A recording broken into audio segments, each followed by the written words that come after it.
मनुष्य तन बड़े भाग्य से मिलता है, इसे पुण्य कर्म में लगाओ। जिंदगी मिली है, कुछ करके दिखाओ। वक्त खराब है, इसे बदल कर दिखाओ। याद रखना, आर्थिक स्थिति कैसी भी हो, पर खुश रहने के लिए मानसिक स्थिति का मजबूत होना बहुत जरूरी है। जय माता दी दोस्तों, योगी ज्योतिष सागर से मैं योगी अखिलेश आप लोगों के सामने उपस्थित हुआ हूँ। आज हम बात करेंगे कि धन का जीवन में कितना महत्व है और धन कैसा आता है। अगर कुंडली में ग्रहों की स्थिति इस प्रकार होती है तो कुंडली से जाना जा सकता है। तो दोस्तों, धन का जीवन में बहुत ही महत्व है। मान सम्मान, इज्जत, शोहरत सब धन पर ही आधारित होती है और धन का हमारे जीवन में बहुत ही ज़्यादा महत्व होता है, जिससे हम रोज़मर्रा के कार्य भी कर पाते हैं, वो धन से ही कर सकते हैं।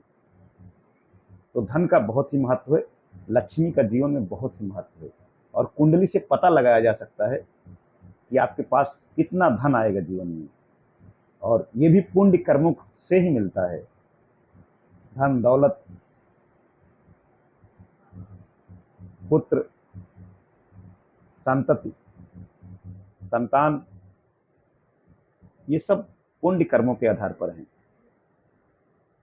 तो पुण्य कर्म अगर आपके अच्छे हैं तो जरूर आपकी कुंडली में धन का आगमन अच्छा होगा और आप धनवान जरूर बनेंगे। तो कुंडली में दूसरा स्थान धन स्थान होता है और अगर वहाँ कोई शुभ ग्रह बैठा है तो बहुत सरलता से धन मिल जाता है। अगर वहाँ कोई पाप ग्रह है तो संघर्ष से हमें धन मिलता है। जीवन में बहुत संघर्षों का सामना करना पड़ता है। अगर धन भाव का मालिक छठवें, आठवें या 12वें घर में है कुंडली में, तो भी हमें दिक्कतों के का सामना करना पड़ता है धन के लिए। और धन भाव का स्वामी अपने भाव से छठवें, 8वें और 12वें खाने में है तो भी दिक्कत का सामना करना पड़ता है धन के लिए। तो दोस्तों, धनवान लोग बनते हैं और कुछ उजड़ जाते हैं, धन संपत्ति बिक जाती है कितनों की। तो ये धन स्थान से ही पता चलता है, क्योंकि इसमें तमाम मिल्कियत, जायदाद भी बिक जाते हैं और कितना तो जो है धन ऐसा मिलता है बिना मेहनत के। कभी कभी हमें बिना मेहनत के धन प्राप्त हो जाता है, वो भी 8वें भाव से देखा जाता है।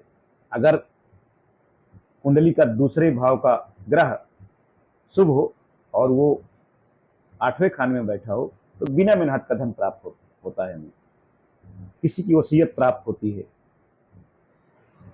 और धन भी मिलता है।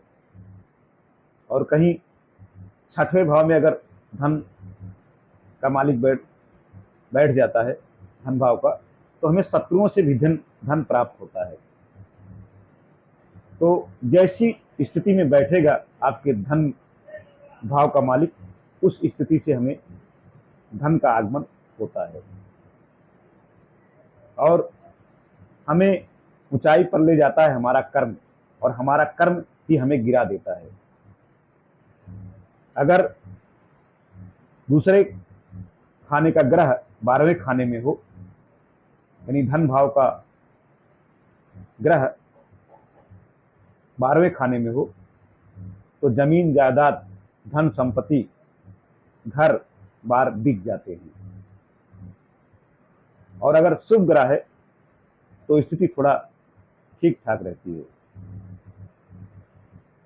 और विदेश से भी जातक अच्छा खासा पैसा कमाता है, क्योंकि धन भाव का स्वामी विदेश भाव में बैठा हो तो विदेश से जातक को बहुत ही लाभ होता है। घर से दूर जाकर उसे कमाना पड़ता है और वो अच्छी तरह से धन संपत्ति अर्जित कर सकता है।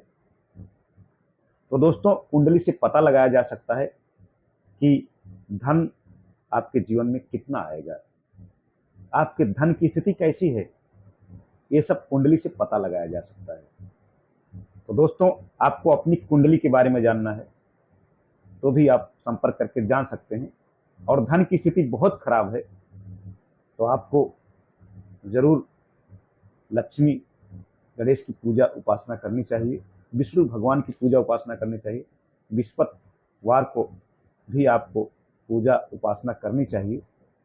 तो धन की स्थिति सुधर सकती है, कर्मों से ही धन की स्थिति सुधर सकती है। अगर हम कुछ अच्छे पुण्य कर्म करें तो जरूर धन की स्थिति सुधर जाएगी,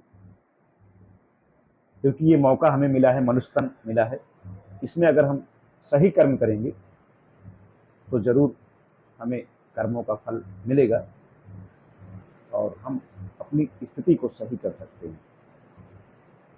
तो दोस्तों, आप उपाय करें बृहस्पति देव का, तो धन संपत्ति संतान क्योंकि बृहस्पति देव ही देते हैं, तो आपको बहुत ही लाभ होगा। आपको अपनी कुंडली के बारे में जानना है या भविष्य के बारे में जानना है या किसी लंबी बीमारी से ग्रसित हैं आप, उसके बारे में जानना है या शादी के बारे में जानना है, संतान के बारे में जानना है, विदेश गमन के बारे में जानना है या वास्तु के बारे में जानना है या ध्यान के बारे में जानना है, योगा के बारे में जानना है आपको, तो योगी ज्योतिष सागर चैनल से संपर्क करके आप जान सकते हैं। सारी समस्याओं का निदान और सटीक उपाय आपको मिलेगा। तो दोस्तों, अगर आपको वीडियो अच्छी लगी हो तो ज़रूर शेयर करें, जिससे ज़्यादा से ज़्यादा भाई बहन इसका लाभ ले सकें। दोस्तों, इसी के साथ जय माता दी, जय।